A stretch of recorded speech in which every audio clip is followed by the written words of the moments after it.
ಈ ವಿಡಿಯೋದಲ್ಲಿ ನಾವು ಸೂರ್ಯಗ್ರಹಣ ಟೈಮ್ ನಲ್ಲಿ ಆಹಾರ ಮತ್ತೆ ನೀರಲ್ಲಿ ಈ ಗರಿಕೆ ಹುಲ್ಲನ್ನ ಯಾಕೆ ಹಾಕ್ತಾರ ಅನ್ನೋದನ್ನ ನೋಡೋಣ. ಹಾಗೆ ಈ ಮಿಂಚುಳ ರಾತ್ರಿ ಸಮಯದಲ್ಲಿ ಹೀಗ್ ಬೆಳಗ್ತಾ ಕಾಣಿಸ್ತವೆ. ಅಸಲಿಗೆ ಇವು ಹೇಗ್ ಬೆಳಗ್ತಾವೋ ಗೊತ್ತಾ? ಸೊ ಇದ್ರ ಬಗ್ಗೆನೂ ಹೇಳ್ತೀನಿ. ವಿಡಿಯೋ ಎಲ್ಲ ಸ್ಕಿಪ್ ಮಾಡದೆ ನೋಡಿ. ಇನ್ನ ಲೇಟ್ ಮಾಡದೆ hi hello and welcome to MM facts. ಸೂರ್ಯಗ್ರಹಣ ಟೈಮ್ ನಲ್ಲಿ ಗರಿಕೆ ಹುಲ್ಲನ್ನ ಆಹಾರದಲ್ಲಿ ನೀರಲ್ಲಿ ಹಾಕ್ತಾರೆ ಅಂಡ್ ಆ ಗ್ರಹಣ ಟೈಮ್ ನಲ್ಲಿ ಆಚೆಗೆ ಹೋಗ್ಲೇಬಾರ್ದಂತ ಹೇಳೇ ಇರ್ತಾರೆ. ಹೀಗೆ ಯಾಕೆ ಮಾಡ್ತಾರೋ ನಿಮಗೆ ಗೊತ್ತಾ?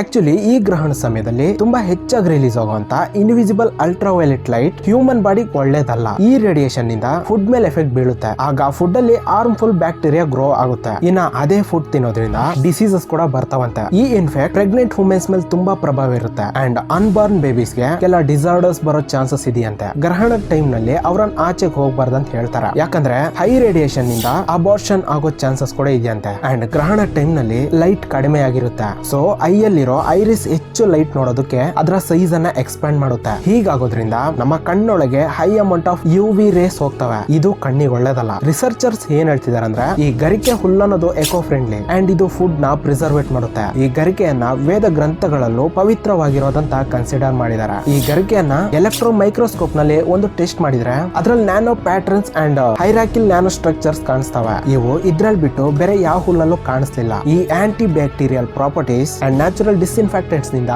ಗ್ರಹಣ ಟೈಮ್ ನಲ್ಲಿ ಗರಿಕೆ ಹುಲ್ಲನ್ನ ನಾವು ತಿನ್ನೋ ಆಹಾರ ಪಾತ್ರೆಯಲ್ಲಿ ಹಾಕಿ ಗ್ರಹಣ ಆಗೋಗಿದ್ ನಂತರ ತೆಗೆದಾಕ್ತಾರೆ. ನಮ್ ದೊಡ್ಡವರು ಯಾವ್ದನ್ನು ಬ್ಲೈಂಡ್ ಆಗಿ ಫಾಲೋ ಆಗಲ್ಲ. ಅದ್ರ ಹಿಂದೆ ತುಂಬಾ ಸೈಂಟಿಫಿಕ್ ರೀಸನ್ಸ್ ಕೂಡ ಇರ್ತವೆ.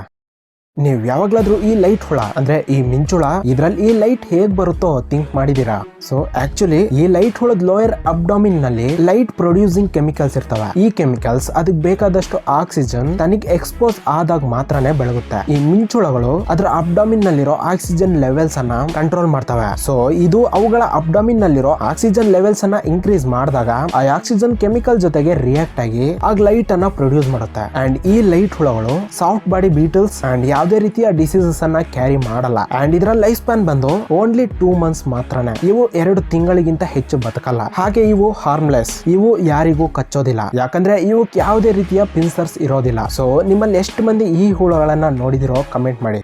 ಫ್ರೆಂಡ್ಸ್, ಇಲ್ಲಿ ಕಾಣಿಸ್ತಿರೋ ಈ ಬರ್ಡ್ ಅಲ್ಲ, ಬರ್ಡ್ ರೀತಿ ಇರೋ ಫ್ಲವರ್. ಸೊ ಈ ಫ್ಲವರ್ ಇಂದ ಸೈಂಟಿಸ್ಟ್ ಕೆಲ ಪ್ರಯೋಗಗಳನ್ನ ಮಾಡಿದಾಗ ಇವು ಕಣ್ಣಿನ ಒಂದು ಇನ್ಫೆಕ್ಷನ್ಸ್ಗೆ ಇವು ತುಂಬಾ ಬೇಗ ಕ್ಯೂರ್ ಆಗುವಂತಹ ಗುಣ ಹೊಂದಿದೆಯಂತೆ. ನಿಮ್ಗೆ ಸ್ಕ್ರೀನ್ ಮೇಲೆ ಕಾಣಿಸ್ತಿರೋ ಈ ಲೇಕ್ ಹೆಸರು ವಿಕ್ಟೋರಿಯಾ ವಾಟರ್ ಲಿಲ್ಲಿ. ಇದು ಪ್ರಪಂಚದಲ್ಲೇ ಅತ್ಯಂತ ಸ್ಟ್ರಾಂಗೆಸ್ಟ್ ಲೀಫ್. ಈ ಲೀಫ್ ತನ್ನ ಮೇಲೆ 60 ರಿಂದ 80 kg ಇರೋರು ಕೂಡ ಅದ್ರ ಮೇಲೆ ಕೂತ್ಕೋಬಹುದು ಅಂಡ್ ಅದು ಯಾವುದೇ ರೀತಿ ಹರಿದೋಗೋದಿಲ್ಲ ಅಂತ ಹೇಳ್ತಿದ್ದಾರೆ.